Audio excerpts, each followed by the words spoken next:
పరిశుద్ధ గ్రంథం నుంచి సామెతలు రాసిన గ్రంథము 17వ అధ్యాయము 3వ వచనాన్ని జ్ఞాపకం చేసుకుందాం. పరిశుద్ధ గ్రంథం నుంచి సామెతలు రాసిన గ్రంథము 17వ అధ్యాయము 3వ వచనాన్ని మనం జ్ఞాపకం చేసుకుందాం. వెండికి మూస తగినది, బంగారునకు కొలిమి తగినది, హృదయ పరిశోధకుడు యెహోవాయే. హల్లెలూయా. అందరం కూడా తనలో చిన్న ప్రార్థన చేసుకుందామండి. మమ్మల్ని మిక్కిలిగా ప్రేమిస్తున్న మా ప్రియ పరలోకపు దేవా, మహోన్నతుడైన తండ్రి, నీకు స్తోత్రములు స్తుతులు చెల్లిస్తున్నాము తండ్రి. ఇంతవరకు తండ్రి నిన్ను ఆరాధించి ఉండగా దేవా, అవును తండ్రి, సమయమందు వాక్యంలోనికి వెళుతుండగా మీరే మాతో మాట్లాడమని అడుగుచున్నాము దేవా. మీరే మాకు సహాయము దయచేయమని అడుగుచున్నాము దేవా. ప్రతి ఒక్క హృదయ తలంపులను ఎరిగి ఉన్న దేవుడవయ్యా. అవునయ్యా, వారి హృదయ తలంపులను బట్టి, వారి స్థితిగతులను బట్టి వారితో మాట్లాడమని అడుగుచున్నాము దేవా. అవును తండ్రి, ప్రతి ఒక్క కఠిన హృదయాన్ని కూడా మాంసపు హృదయముగా మార్చగలిగిన దేవుడవయ్యా. ఆనాడు తండ్రి అపోస్తులైన పౌలు తండ్రి ఎంతో కిరాతకంగా ఉన్న వ్యక్తిని దేవా నీ యొక్క సేవకుడిగా మార్చినట్టుగా తండ్రి ఈనాడు మా యొక్క హృదయము కూడా పాపముతో కఠినమైపోయినదేమో దేవా. కానీ నీ వాక్యం మా హృదయమును తాకినప్పుడు, మీ యొక్క వాక్యము మా హృదయమును గుచ్చుకున్నప్పుడు దేవా, మా యొక్క హృదయాలన్నీ మారిపోతాయి కనుక దేవా, ఈ రాత్రి కాలం ముందునైనా ప్రతి ఒక్క హృదయమును పరిశోధించమని అడుగుచున్నాము దేవా. ప్రతి ఒక్క హృదయమును మీరే తాకమని అడుగుచున్నాము దేవా. కూడి వచ్చిన ప్రతి ఒక్కరిని మీరు జ్ఞాపకము చేసుకునండి. వారితో మీరు మాట్లాడి వారి బ్రతుకును మార్చమని నజరేయుడైన యేసుక్రీస్తు అతి పరిశుద్ధమైన నామమున అడిగి వేడుకొని పొందుచున్నాము తండ్రి. హల్లెలూయా. కూడి వచ్చిన మీ అందరికీ కూడా ప్రభు నామమున వందనాలండి.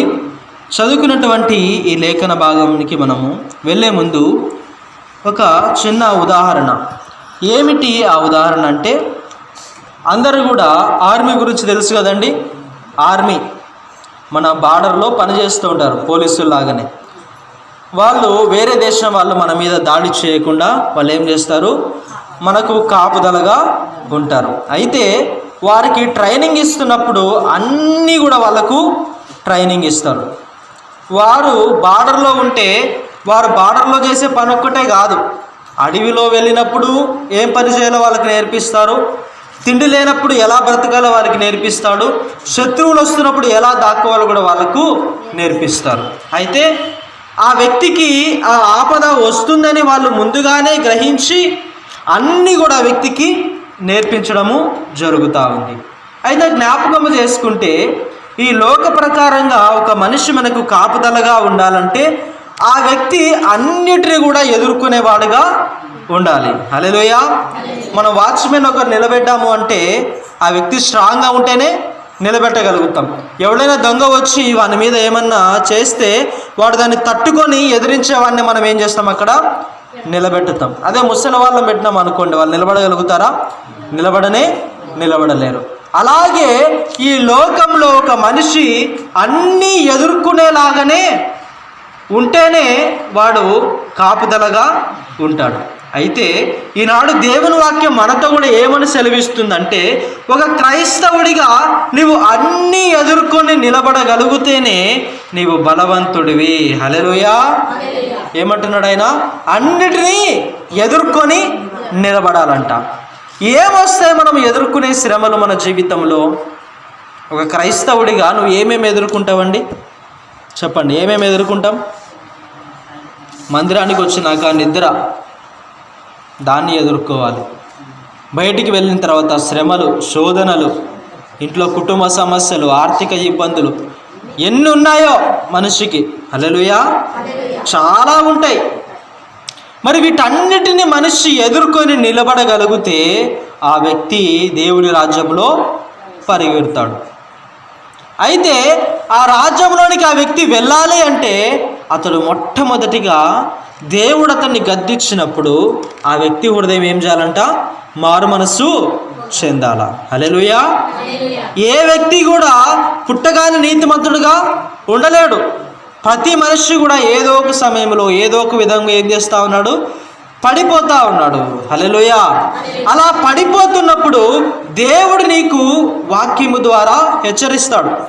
నీవు అయినా మారలేదనుకో, దేవుడు నీకు దెబ్బలు వేసి నేను మరలా సరిచేస్తాడు. హల్లెలూయా. తండ్రికి మాత్రమే కుమారుని శిక్షించే అధికారం ఉంటుందట. వేరే వాళ్ళు పక్కన వెళ్ళి తన కుమారుని శిక్షిస్తే తండ్రి ఏమంటాడు? వెళ్ళి గొడవ పడతాడు. హల్లెలూయా. కుమారుడిదే తప్పున్నా కూడా వెళ్ళి నా కుమారుని ఎందుకు అంటున్నావు? అంత రోషం ఉంటుంది తండ్రికి. అలాంటి నీ దేవునికి కూడా నీ పట్ల కూడా అలాంటి రోషమే కలిగి ఉన్నాడు. నువ్వు వాక్యం ద్వారా చెప్తే మారలేదనుకో, నువ్వు మాట ద్వారా చెప్తే మారలేదనుకో, ఏం చేస్తాడు? నీకు ఖచ్చితంగా దేవుడు దెబ్బలు వేస్తాడు. మనిషికో మాట, గొడ్డుకు ఒక దెబ్బ. అలాగే ఈ లోకంలో కూడా మనిషికి కొన్ని దెబ్బలు తగులుతాయి.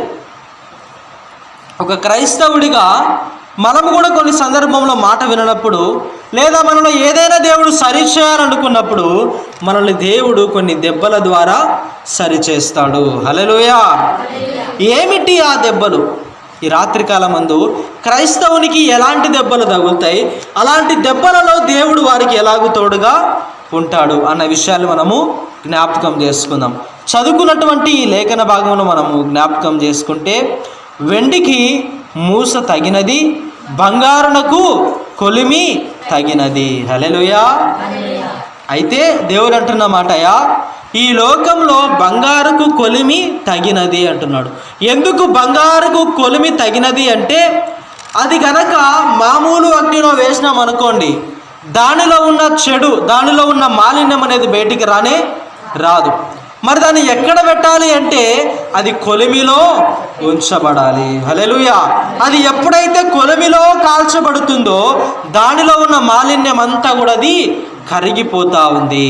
అలాగే దేవుడు కూడా సెలవిస్తూ ఉన్నాడు, ఈ లోకంలో బంగారుకు కొలిమి ఏ విధంగా అయితే కరెక్టో, మనిషికి కూడా యెహోవా అనే వ్యక్తి కరెక్టు. హల్లెలూయా. ఎందుకు యెహోవా దేవుడు మనిషికి కావాలి అంటే, ఆయన మనిషి యొక్క హృదయాన్ని పరిశోధిస్తాడు. హల్లెలూయా. ఏం చేస్తారట? ఆయన నీ హృదయాన్ని దేవుడు పరిశోధిస్తారట.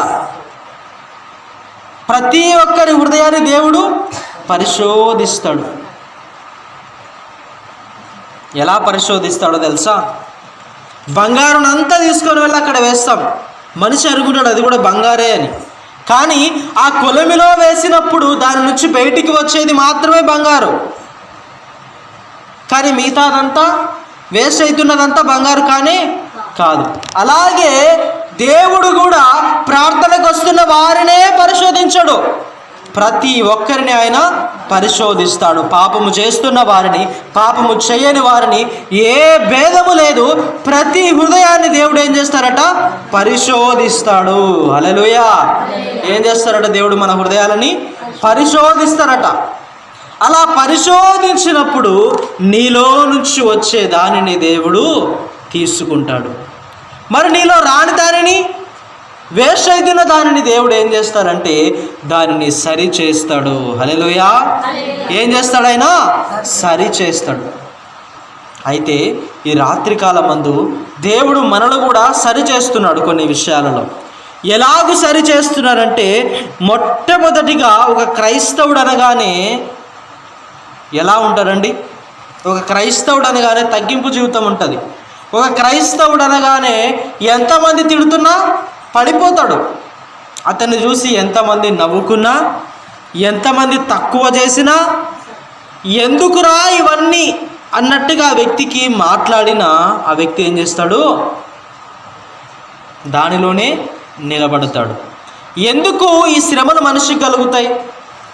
దేవుని నమ్ముకొని వారేమో ప్రశాంతంగా సంతోషంగా మేడల మీద, మిద్దెల మీద వారికి ఎంత గౌరవం వస్తూ ఉందో,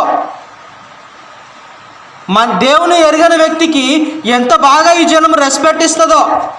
ఈ వ్యక్తి వచ్చినారండి, ఎంత మంచోడో, తాగుతాడు కానీ చాలా మంచి వ్యక్తి. నీవు ఏమో దేవుడి దగ్గరికి వచ్చి ప్రార్థన చేసి 10 మంది కోసం ప్రార్థన చేస్తున్నా, నీకు మాత్రము నవ్వుల పాలవుతావు, తక్కువ చేస్తారు, ఎన్నో శ్రమలు వస్తాయి, ఎన్నో ఇబ్బందులు వస్తాయి. ఇందుకేనా దేవుడు నిన్ను ఎన్నుకున్నది? హల్లెలూయా.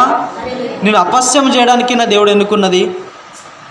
10 మంది దగ్గర హేళన పాలయ్యేలాగా అందుకేనా దేవుడు ఎన్నుకున్నది? కాదండి. ఎందుకు దేవుడు నీకు ఆ విధంగా అలాంటి వాటిని తీసుకొని వస్తున్నాడు అంటే, నేను కొంతమంది చూసి నవ్వుతున్నా, కొంతమంది చూసి అపస్యం చేస్తున్నా, కొంతమంది నేను తక్కువ చేసిన దేవుడు ఎందుకు నీకు అవి ఉంచాడు అంటే జ్ఞాపకం ఉంచుకో, నీవు ధన్యుడవి. హల్లెలూయా. ఏంటండి, నవ్వుల పాలైతే ధన్యులమా, తక్కువైతే ధన్యులమా?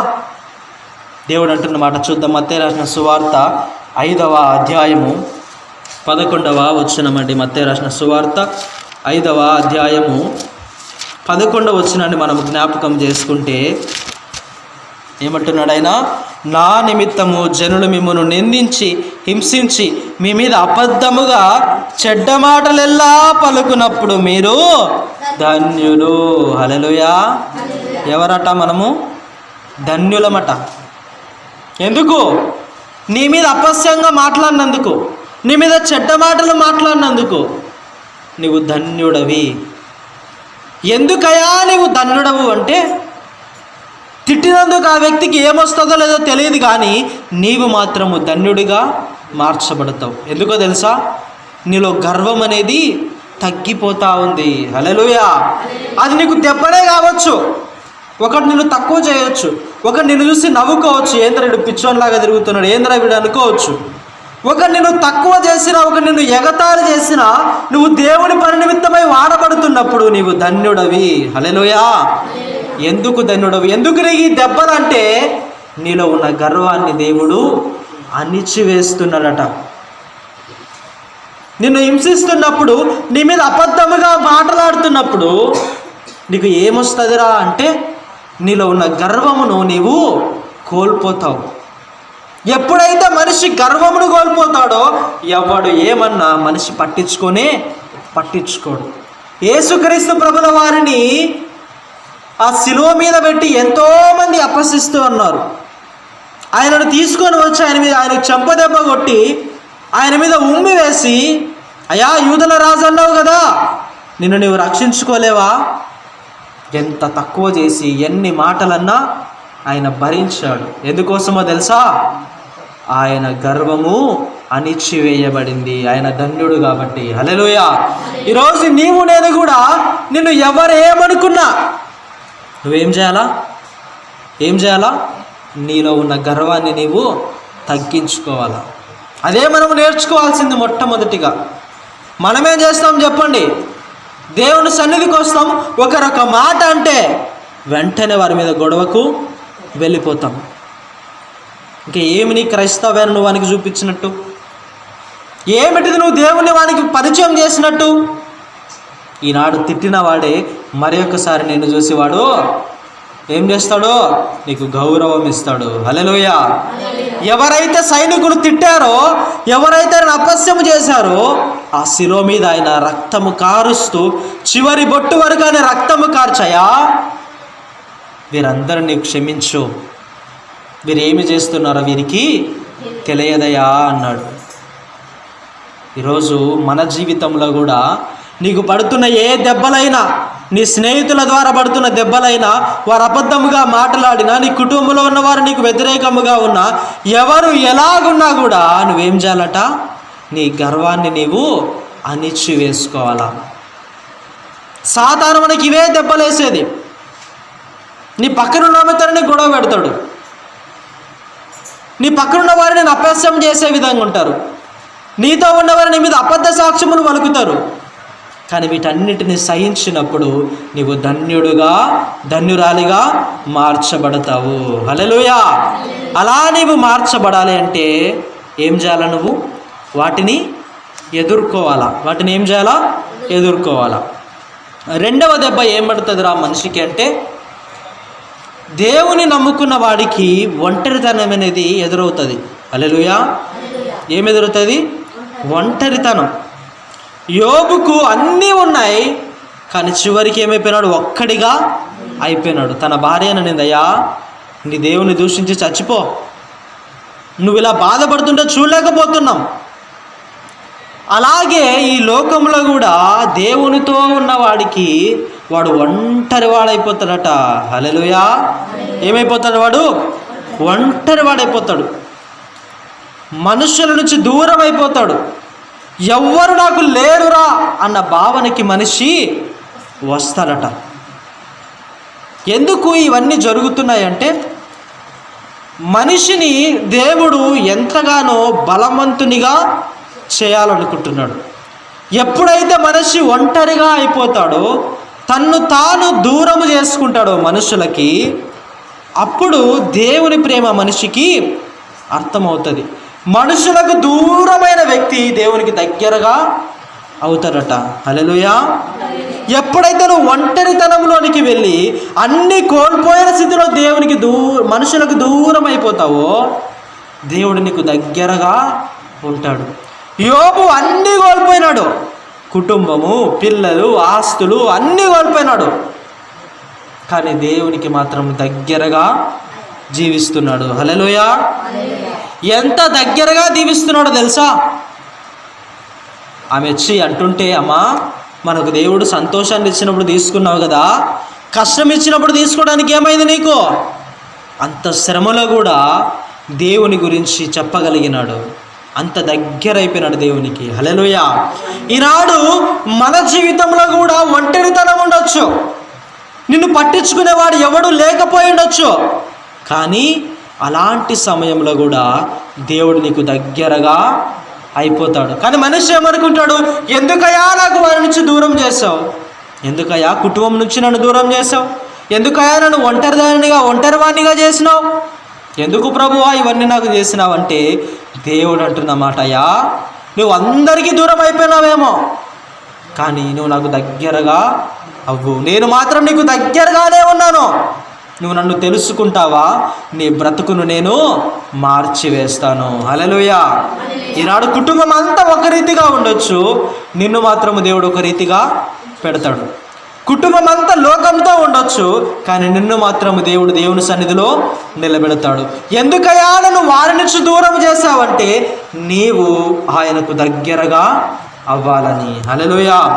అందుకే చూద్దాం, మనతో ఒక వాగ్దానం చేస్తున్నాడు దేవుడు. హెబ్రీయులకు రాసిన పత్రిక 13వ అధ్యాయము 5వ వచనం అండి. హెబ్రీయులకు రాసిన పత్రిక 13వ అధ్యాయము 5వ వచనాన్ని మనము జ్ఞాపకం చేసుకుందాం. 13వ అధ్యాయము 5వ వచనము.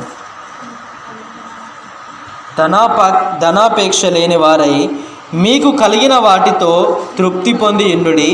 నిన్ను ఏమాత్రమును విడువను, నిన్ను ఎన్నడను ఎడబాయను అని ఆయనయే చెప్పెను కదా. హల్లెలూయా. ఏమంటున్నాడు ఆయన?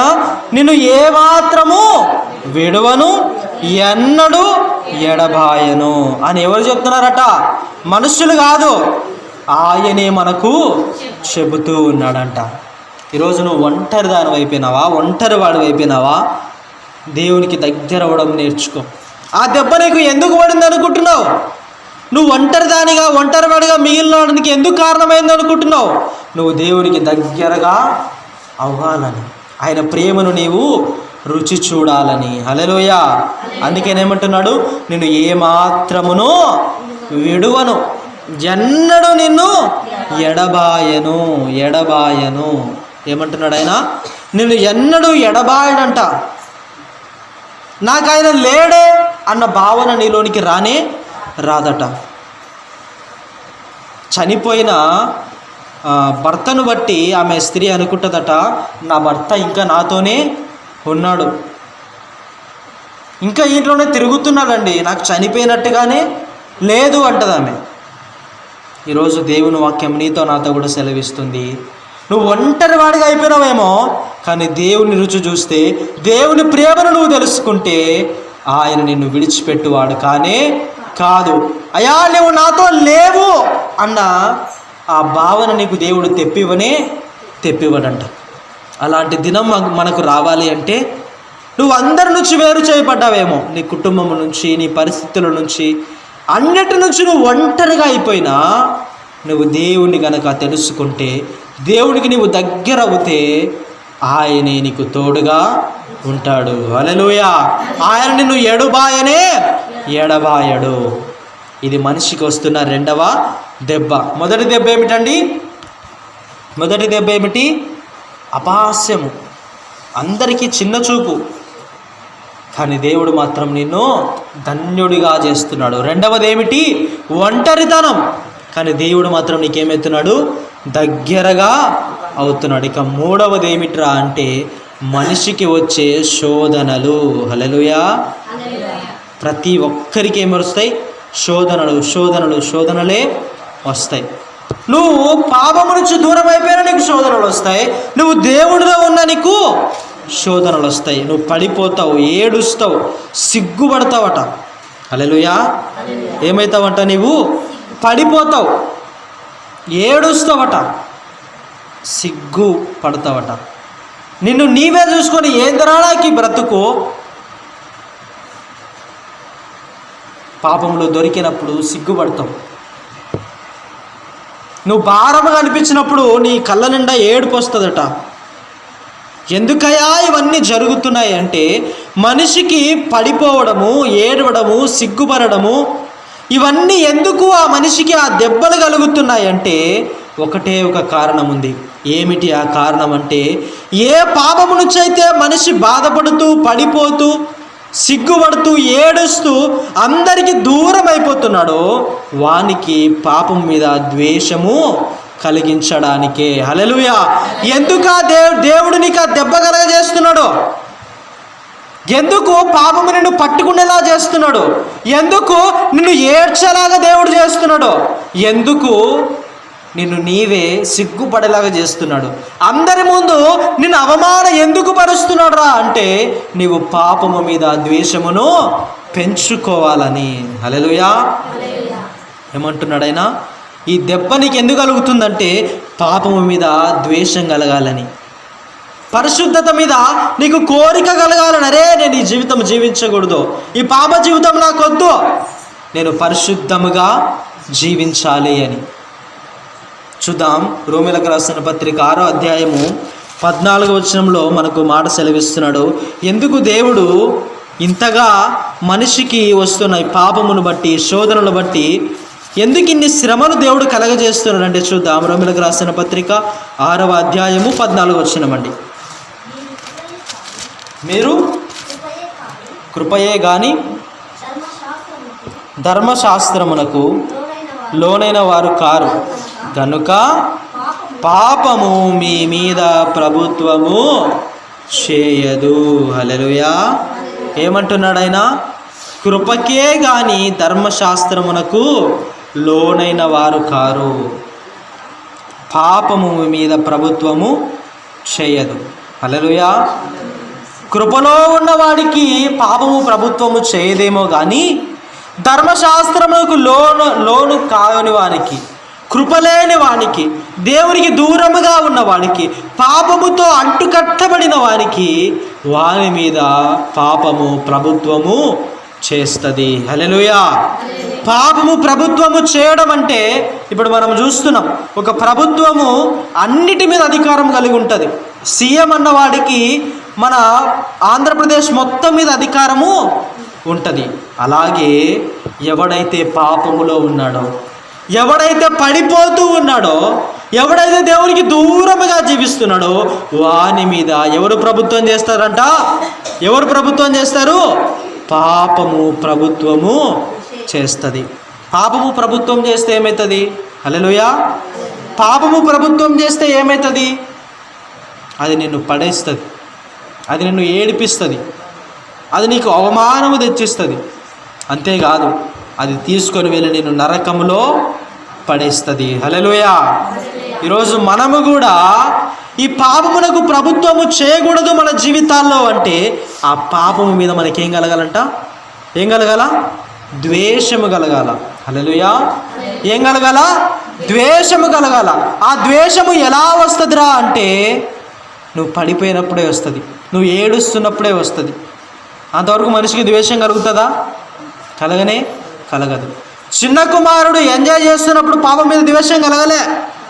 పందుల పొట్టు దగ్గరికి వెళ్ళినప్పుడు ఏందిరా, నేనేందిరా పందుల పొట్టు తినడం ఏంది? మా నాన్న దగ్గరికి వెళ్ళయా నన్ను ఒక కూలివానగా చేర్చుకున్నా కూడా నాకు రోజు ఆహారం దొరుకుతుంది, నేనేంది పందుల పొట్టు తినడం ఏంది? అవమానము, సిగ్గుపడినాడట, ఏడ్చినాడట.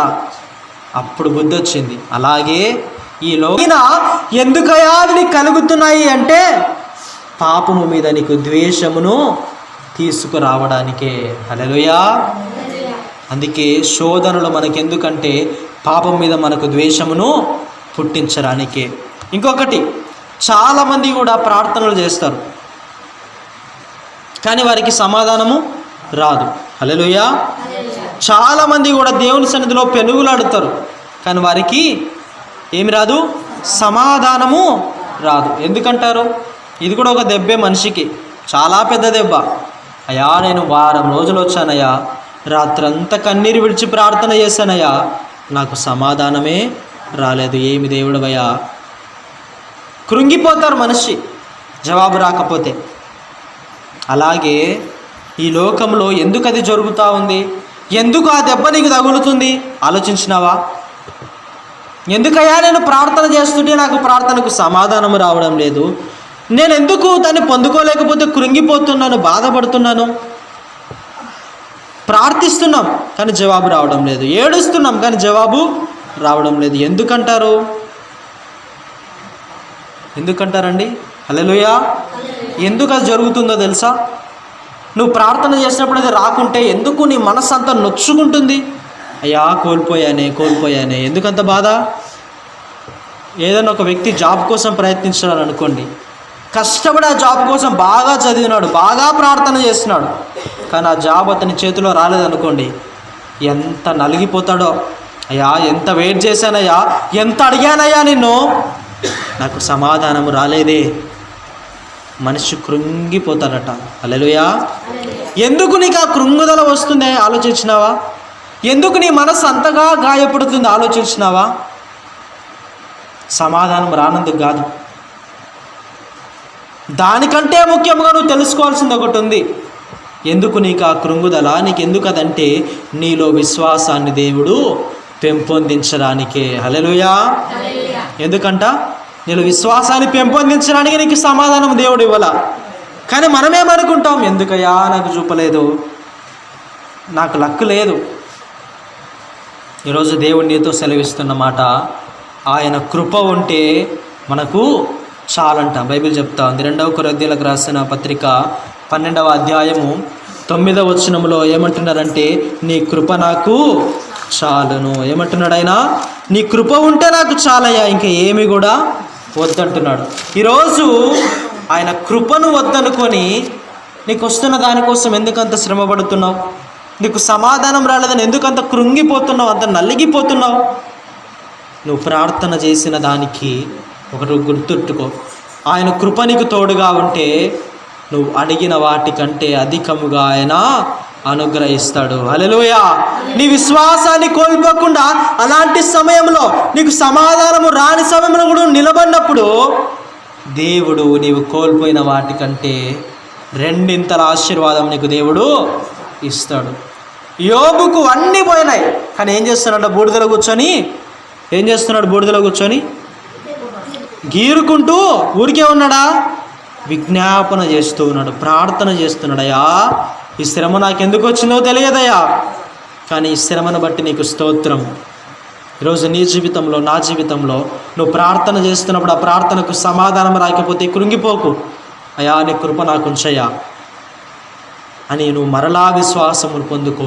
ఆ విశ్వాసము నిన్ను నీవు బలపరుచుకుంటే నువ్వు కోల్పోయిన వాటికంటే రెండంతల ఆశీర్వాదము నీ దేవుడు నీకు ఇస్తా ఉన్నాడు.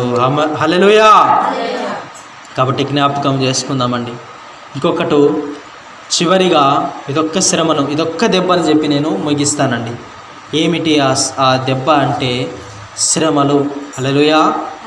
ఏం కలుగుతాయి చివరిగా మనిషికి? శ్రమలు. ఎలాంటి శ్రమలు అంటే దేవుణ్ణి నమ్ముకొని వారికి వచ్చే శ్రమలు వేరు. అవి ఎందుకు కలుగుతున్నాయని చెప్పుకున్నాం?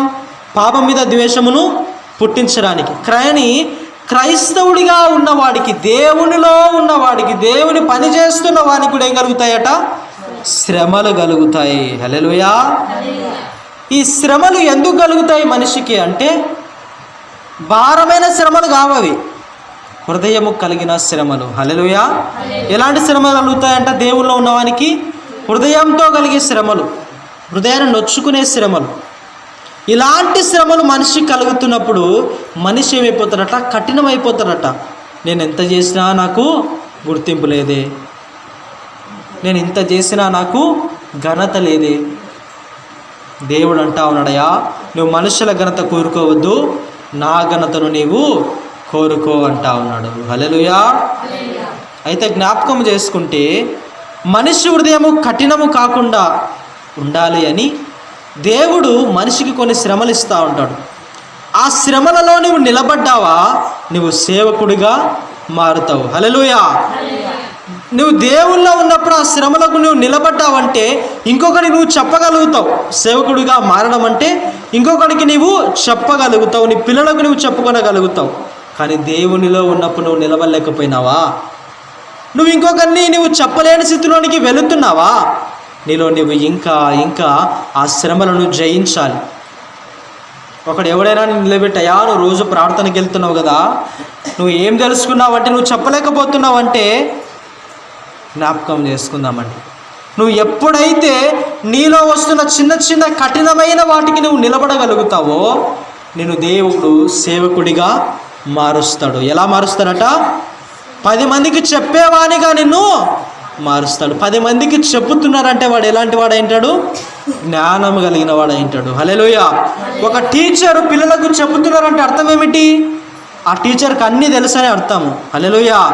ఈరోజు నీవు కూడా నీ పిల్లలకు చెప్పాలన్నా, నీ పక్కవాడికి చెప్పాలన్నా ఫస్ట్ నీవు శ్రమలను సహించి వాటిలో నిలబడగలిగితే నువ్వు పక్కోడికి ఖచ్చితంగా చెప్పగలుగుతావు. హల్లెలూయా. కాబట్టి మనిషికి వస్తున్న ఈ శ్రమలన్నీ ఒకసారి మనం జ్ఞాపకం చేసుకుందాం. మొదటి శ్రమ ఏమొస్తా ఉంది? అపహాస్యము. ఏమిటండి మొదటిది? అపహాస్యము. అపహాస్యం వలన మనకేం కలుగుతుందంట? మనలో ఉన్న గర్వము వెళ్ళిపోతుంది. రెండవదిగా ఒంటరితనము. ఈ ఒంటరితనం వల్ల మనలో ఏమవుతుందిరా అంటే మనము ఒంటరితనంలో ఉన్నప్పుడు దేవుడు మనకు దగ్గరగా అవుతాడు. ఇక మూడవదిగా శోధనలు. హల్లెలూయా. ఈ శోధనలు మనిషికి వచ్చినప్పుడు, వాడు పడిపోతున్నప్పుడు, ఏడుస్తున్నప్పుడు, సిగ్గుపడుతున్నప్పుడు, అవమానం పొందుకుంటున్నప్పుడు ఏం కలుగుతుందంటే పాపం మీద వానికి ద్వేషము కలుగుతుంది. ఇక నాలుగవదిగా ప్రార్థనకు సమాధానము రాకపోవడము. దేవుని సన్నిధిలో ఉండి పెనుగులాడుతున్నప్పుడు నీకు సమాధానము రాకపోతే నీలో విశ్వాసము పెరుగుతుంది. ఎట్లా పెంచుకోవాలా? మనం పెంచుకోవాలా. ఇక ఐదవదిగా శ్రమలు. దేవునిలో ఉన్నవానికి వస్తున్న శ్రమలు కనుక వాడు సహించగలిగితే ఇంకొకరికి చెప్పే విధముగా దేవుడు నిన్ను తయారు చేస్తాడు. హల్లెలూయా. కాబట్టి ఈరోజు మనం కూడా ఒక విషయాన్ని జ్ఞాపకం చేసుకోవాలా. ఎందుకో తెలుసా? మనిషికి మాట కంటే దెబ్బలే వాని మారుస్తాయట. హల్లెలూయా. ఈరోజు నీ జీవితంలో, మన జీవితంలో కూడా ఏ దెబ్బలైతే నీకు పన్నాయో ఆ దెబ్బలు రుచి చూసింటావు కదా, ఆ దెబ్బల నుంచి నువ్వు ఇంకా మారలేకపోతే ఈ రాత్రి అయ్యా నాకు ఈ దెబ్బ తగిలింది కానీ నేను మారు మనసు పొందలేదు, నా హృదయం కఠినమైందని నిన్ను నీవే మార్చుకోవాలని దేవుడు చిన్ని వాక్యమును దీవించి ఆశీర్వదించునుగాక. ప్రార్థించుకుందాం. ప్రభువా మమ్మల్ని కనికరించుము. పరలోకమందున్న మా తండ్రి, నీ నామం పరిశుద్ధార్చబడును గాక, నీ రాజ్యం వచ్చును గాక, నీ చిత్తం పరలోకమందు నెరవేరునట్లు భూమి యందు నెరవేరును గాక. మా ఎలా ప్రాణం శరీరం